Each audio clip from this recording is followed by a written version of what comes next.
बिस्मिल्लाहिर्रहमानिर्रहीम अस्सलाम वालेकुम everyone, hope you all are super fine. So previous lecture में हमने किंगडम प्लांटी चैप्टर नंबर 9 को स्टार्ट किया था। तो आज हम उसी की जो कल दो ब्रॉड ग्रुप्स पढ़े थे हमने किंगडम प्लांटी के, जो कि हमारे पास पहला ग्रुप था डिवीज़न ब्रायोफाइटा और दूसरा था हमारे पास डिवीज़न ट्रैकियोफाइटा। तो आज हम ब्रायोफाइटा को स्टार्ट करने जा रहे हैं, डिवीज़न को। तो सबसे पहले हम देखते हैं कि डिवीज़न जो ब्रायोफाइटा है वो उसका ओरिजिन क्या है, ब्रायोफाइट्स का जो प्लांट्स हैं उनका ओरिजिन क्या है, ये कहाँ से ओरिजिनेट हुए हैं। ये हुए हैं ग्रीन एल्गी से, ठीक है। इनका ओरिजिन क्या है, ये ग्रीन एल्गी से इवॉल्व हुए हैं, ठीक है। और इनका हैबिटेट क्या है कि ये फर्स्ट जो है वो टेरेस्ट्रियल लैंड प्लांट्स है, ठीक है। ये पहले टेरेस्ट्रियल लैंड प्लांट्स हैं जो खुश्की पर आए हैं, ठीक है। और ये पुअरली अडेप्टेड हैं टू लिव ऑन लैंड। वैसे ये जो है वो पुअरली अडेप्टेड हैं लैंड पे रहने के लिए, ठीक है। ज़मीन पे रहने के लिए ये ज़्यादा वो पुअरली अडेप्टेड हैं, ठीक है। और मेनली जो है वो कहाँ पे पाए जाते हैं, ये सिर्फ जो शेडी प्लेसेस हैं, सायादार जगह हैं, वहाँ पे नमदार जगह जो हैं वो वहाँ पे पाए जाते हैं, ठीक है। डैम्प होती हैं नमदार जगह, तो ये ज़्यादातर कहाँ पे पाए जाते हैं, शेडी डैम्प प्लेसेस पे, ठीक है। और उसके बाद हमारे पास ये जो ब्रायोफाइट्स होते हैं, जितने भी प्लांट्स होते हैं, उनके अंदर जो वेस्कुलर सिस्टम होता है, वेस्कुलर सिस्टम यानी कंडक्टिंग टिश्यूज़ आ जाते हैं इसमें, जाइलम और फ्लोएम, ठीक है। जाइलम और फ्लोएम क्या होते हैं, इनमें एब्सेंट होते हैं, वेस्कुलर सिस्टम इनमें एब्सेंट होता है। तो इनमें अब जाइलम भी नहीं है, फ्लोएम भी नहीं है। जाइलम क्या है, वाटर की ट्रांसपोर्ट में हेल्प करता है। फ्लोएम क्या है, फूड की ट्रांसपोर्ट में हेल्प करता है। अब ये दोनों ही नहीं है, ठीक है। डिवॉइड ऑफ मतलब लैक, इनमें ये नहीं है चीज़ें, ठीक है, जाइलम और फ्लोएम, ठीक है। तो अब ये किस तरह से अपनी फूड को और वाटर को ट्रांसपोर्ट किस तरह से करेंगे, तो इनमें जो ट्रांसपोर्टेशन है वो ऑस्मोसिस के ज़रिए होगी और दूसरा डिफ्यूजन के ज़रिए होगी।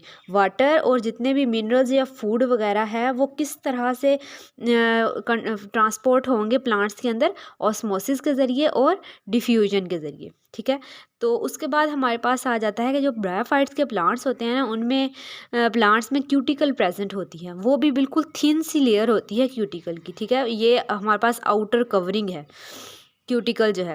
अब जो ब्रायोफाइट्स के प्लांट्स होते हैं वो एक तो नॉन वेस्कुलर होते हैं, ये पहले भी बात कर चुके हैं। नॉन वेस्कुलर सिस्टम इनमें प्रेजेंट नहीं होता, यानी जाइलम और फ्लोएम नहीं पाए जाते, तो ये क्या कहलाते हैं, नॉन वेस्कुलर कहलाते हैं, ठीक है। और फ्लावर लेस भी होते हैं जो ब्रायोफाइट्स के जितने भी प्लांट्स हैं, ठीक है। ब्रायोफाइट्स वो क्या होते हैं, फ्लावर लेस होते हैं, इनके अंदर फ्लावर्स नहीं लगते, ठीक है। इनके अंदर क्या होता है, फ्लावर्स नहीं लगते। और राइजाइड्स, एक टर्म है राइजाइड्स, ठीक है। ये क्या होते हैं, ये रूट लाइक स्ट्रक्चर्स होते हैं। रूट्स नहीं होती, एक तो रूट्स होती हैं और कुछ जो है वह रूट लाइक स्ट्रक्चर होते हैं, उनको क्या बोलते हैं, राइजाइड्स बोलते हैं। Root like structures, roots true roots नहीं है बल्कि क्या हैं, रूट लाइक स्ट्रक्चर्स हैं। और ये किस चीज़ में हेल्प करते हैं, help to anchor plant in soil, ठीक है। जो प्लांट होता है उसको ज़मीन में गाड़े रखते हैं, ठीक है। ये जो राइजाइड्स होते हैं, रूट्स वाला ही इनका भी काम है, लेकिन ये रूट्स नहीं है, रूट लाइक स्ट्रक्चर्स हैं। और किस चीज़ को एब्जॉर्ब करते हैं, सॉइल से, क्योंकि ये सॉइल में एंकर होते हैं तो वहाँ से एब्जॉर्ब करते हैं वाटर को और मिनरल्स को। और फिर ये वाटर और मिनरल्स किस तरह से ट्रांसपोर्ट होता है बाकी प्लांट के पार्ट्स तक, वो होता है ऑस्मोसिस और डिफ्यूजन के ज़रिए, क्योंकि इनमें जाइलम और फ्लोएम तो नहीं पाया जाता ना, तो इस वजह से इनके अंदर ट्रांसपोर्टेशन ऑस्मोसिस और डिफ्यूजन के अमल के ज़रिए से होती है। अब ये हमारे पास एक बहुत ही इम्पोर्टेंट शॉर्ट क्वेश्चन आ जाता है कि इनको जो ब्रायोफाइट्स हैं इनको एम्फीबियंस ऑफ द प्लांट्स क्यों कहा जाता है, एम्फीबियन प्लांट्स क्यों बोला जाता है। तो इसका आंसर ये है कि ये ऐसे प्लांट्स हैं जो वाटर के बगैर नहीं रह सकते, ठीक है।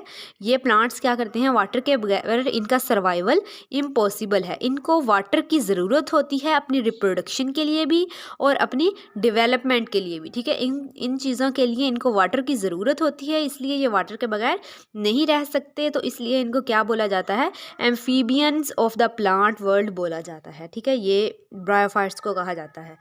उसके बाद इसमें एक फिनोमेना हम डिस्कस करेंगे जो कि है अल्टरनेशन ऑफ जनरेशन का। ठीक है। अब अल्टरनेशन ऑफ जनरेशन क्या है? ब्रायोफाइट्स में क्या होती है? अल्टरनेशन ऑफ जनरेशन होती है, यानी दो जनरेशन है हमारे पास, एक स्पोरोफाइट जनरेशन है और दूसरी कौन सी है? गैमीटोफाइट जनरेशन है। ठीक है। स्पोरोफाइट जनरेशन के बाद जो है वो स्पोरोफाइट चेंज होती है गैमीटोफाइट में, और गैमीटोफाइट चेंज होती है स्पोरोफाइट में। इस अमल को क्या बोलते हैं? अल्टरनेशन ऑफ जनरेशन बोलते हैं। ठीक है। तो ये यहाँ पे क्या लिखा हुआ है? Change of sporophyte into gametophyte and gametophyte into sporophyte generation is called alternation of generation. ठीक है। ये जनरेशन्स की क्या हो रही है? ये जनरेशन्स अल्टरनेट हो रही हैं एक दूसरे के साथ। स्पोरोफाइट से गैमीटोफाइट बन रही है, गैमीटोफाइट से क्या बन रही है? स्पोरोफाइट। तो इस फिनोमिना को क्या बोलते हैं? Alternation of generation. ठीक है। जो स्पोरोफाइट होती है वो डिप्लॉयड होती है, 2n होती है, और जो गैमीटोफाइट होती है वो क्या होती है? 1n होती है। अब ब्रायोफाइट्स की सब डिविजन्स कौन कौन सी हैं? लिवर वॉर्ट्स हैं, मोसिस हैं, और कौन सी है? हॉर्न वॉर्ट्स हैं। ये हमने प्रीवियस लेक्चर में भी इसकी देखी थी। ये इनके कॉमन नेम्स हैं, लिवर वॉर्ट्स, मोसिस और हॉर्न वॉर्ट्स। किस किस के? ये हैं हेपेटिक ऑप्सीडा का, और ये मोसिस किसका है? ब्रायोप्सीडा। ठीक है। मोसिस किसके हैं? ब्रायोप्सीडा, और हॉर्न वॉर्ट्स किसके हैं? एंथोसिरोप्सीडा। ठीक है। तो ये हमारे पास क्या हैं? ब्रायोफाइट्स की सब डिविजन्स। इसके बाद हमारे पास कौन कौन सी दो जनरेशन्स हैं? एक स्पोरोफाइट है और दूसरी कौन सी है? गैमीटोफाइट है। ठीक है। स्पोरोफाइट की बात करें तो स्पोरोफाइट जो है वो स्पोर प्रोड्यूसिंग जनरेशन है। ठीक है। स्पोरोफाइट में क्या प्रोड्यूस होते हैं? स्पोर्स प्रोड्यूस होते हैं, तो इसको हम क्या बोलते हैं? Spore producing generation. ठीक है। और गैमीटोफाइट क्या है? ये गैमीट्स प्रोड्यूसिंग जनरेशन है। इसमें गैमेट्स प्रोड्यूस होते हैं और इसमें क्या प्रोड्यूस होते हैं? स्पोर्स प्रोड्यूस होते हैं। ये जो है ना स्पोरोफाइट, ये क्या होती है? डिप्लॉयड होती है, 2n होती है। ठीक है। डिप्लॉयड होती है। और जो गैमीटोफाइट होती है वो क्या होती है? हैप्लॉयड होती है, 1n होती है। अब जो स्पोरोफाइट जनरेशन है ये क्या है? डोमिनेंट जनरेशन है। ठीक है। ये क्या है? डोमिनेंट जनरेशन है। और ये जो गैमीटोफाइट है ये क्या है? लेस डोमिनेंट जनरेशन है। ब्रायोफाइट्स में जो हमारा विजिबल पार्ट है, यानी जो हमें प्लांट नज़र आ रहा है, जो उसका विजिबल पार्ट है वो क्या है? हमारे पास स्पोरोफाइट है। इसलिए ये क्या है? डोमिनेंट है। ठीक है। क्योंकि ये हमारा जो है वो विजिबल पार्ट है हमारे पास। स्पोरोफाइट जो हमें पौधा नज़र आ रहा है वो क्या है? स्पोरोफाइट है। तो ये क्या कहलाता है? डोमिनेंट जनरेशन स्पोरोफाइट कहलाती है। और ये लेस डोमिनेंट जनरेशन है। ठीक है। तो ये क्या करते हैं? They are dependent generation. Sporophyte dependent generation है, ये नॉन डिपेंडेंट है। ये स्पोरोफाइट किसके ऊपर डिपेंड कर रही है? ये गैमीटोफाइट के ऊपर डिपेंड कर रही है। वो किस तरह से? क्योंकि गैमीटोफाइट जो होती है वो नीचे की तरफ प्रेजेंट होती है, और उससे ऊपर क्या बनती है? स्पोरोफाइट बनती है। और जो सारी खुराक की सप्लाई वगैरह है स्पोरोफाइट को, वो कौन प्रोवाइड करता है? वो गैमीटोफाइट प्रोवाइड करता है। ठीक है। तो इस वजह से ये जो स्पोरोफाइट है ये डिपेंड कर रही है किसके ऊपर? गैमीटोफाइट के ऊपर, क्योंकि ये ऊपर की तरफ प्रेजेंट है और ये क्या है? नीचे की तरफ प्रेजेंट है। और खुराक और वाटर की सप्लाई वगैरह स्पोरोफाइट को कौन प्रोवाइड कर रहा है? गैमीटोफाइट। सो इसलिए ये क्या कहलाती है? डिपेंडेंट जनरेशन, और ये नॉन डिपेंडेंट जनरेशन है। प्रोड्यूस डिप्लॉयड स्पोर्स, क्योंकि ये डिप्लॉयड है तो ये क्या प्रोड्यूस करता है? डिप्लॉयड स्पोर्स प्रोड्यूस करता है। और ये हैप्लॉयड गैमेट्स प्रोड्यूस करता है। ठीक है। अब इसमें क्या होगी? मियोटिक डिवीजन होगी, क्योंकि डिप्लॉयड इसमें स्पोर्स मौजूद हैं। तो डिप्लॉयड स्पोर्स में हमेशा क्या होती है? मियोसिस होती है। तो इसमें मियोटिक डिवीजन होगी, और इसमें माइटोटिक डिवीजन होगी, क्योंकि हैप्लॉयड गैमेट्स हैं। तो हैप्लॉयड गैमेट्स में हमेशा क्या होती है? माइटोसिस होती है। तो यहाँ पे माइटोटिक डिवीजन होगी। अब जो स्पोरोफाइट है उसके अंदर जो सेक्स ऑर्गन पाए जाते हैं वो कौन सा है?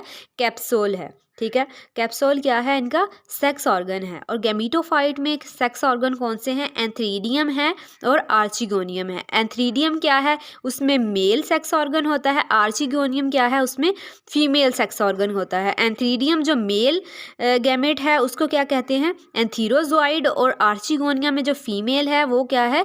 एग बनता है वहाँ पे। ठीक है। तो ये इसके क्या हैं? सेक्स ऑर्गन्स हैं। अब बॉडी पार्ट्स स्पोरोफाइट्स में कौन कौन से पाए जाते हैं? एक प्लांट में की अगर स्पोरोफाइट है, हमें विजिबल पार्ट नज़र आ रहा है, तो उसमें कौन कौन सी चीज़ें होंगी? फुट, सीटा एंड कैप्सूल। ठीक है, ब्रायोफाइट्स में जो स्पोरोफाइट है उसके कौन कौन से पार्ट्स होंगे? स्पोरोफाइट यानी विजिबल पार्ट जो प्लांट का है उसमें फुट, ये जो नीचे की तरफ प्रेजेंट होता है सबसे नीचे, ठीक है, फुट, और उससे ऊपर ये क्या है? सीटा, और उससे ऊपर क्या होता है? ये वाला जो जो जगह है ये क्या है? कैप्सूल है जिसने इसको कवर किया हुआ है, और अंदर क्या है? स्पोर्स मौजूद हैं। ये इसके क्या हैं? बॉडी पार्ट्स है स्पोरोफाइट के। और इसके बॉडी पार्ट्स क्या हैं? राइजॉइड्स हैं, स्टेम हैं, लीफ लाइक स्ट्रक्चर्स हैं। ठीक है, अब जो गैमीटोफाइट होती है वो उसकी दो फॉर्म्स होती हैं। ठीक है, जैसे थैलॉइड है। ठीक है, थैलॉइड क्या होता है? Plant body which lack true leaves, stem and roots. ठीक है, अब इन प्लांट्स में क्या होती है? ट्रू लीव्स, ट्रू स्टेम और ट्रू रूट्स प्रेजेंट नहीं होती। ठीक है, और इनके अंदर वेस्कुलर सिस्टम भी क्या होता है? यानी जाइलम और फ्लोएम भी नहीं पाए जाते ब्रायोफाइट्स के अंदर। तो इनके अंदर अब ना ट्रू लीव्स हैं, ना ट्रू स्टेम है, और ना ही ट्रू रूट्स हैं। तो यहाँ पे क्या पाए जाते हैं? Stem like structures, leaf like structures और रूट लाइक स्ट्रक्चर्स, जिन्हें हम क्या बोलते हैं? राइजॉइड्स। ये हम पहले भी डिस्कस कर चुके हैं, राइजॉइड्स रूट लाइक स्ट्रक्चर्स होते हैं। ठीक है, तो राइजॉइड्स यानी root like structures, leaf like structures और स्टेम लाइक स्ट्रक्चर्स प्रेजेंट होते हैं। और जब ट्रू लीव्स ना हों और इस तरह से leaf like stem like structures present हों तो उसे क्या बोलते हैं? थैलॉइड बॉडी बोलते हैं। तो ये गैमीटोफाइट की ही एक फॉर्म है। तो ये हमारे पास दो जनरेशन्स थी, गैमीटोफाइट और स्पोरोफाइट। इसके लाइफ साइकिल को इंशाल्लाह हम नेक्स्ट लेक्चर में डिस्कस करेंगे। अल्लाह हाफिज़।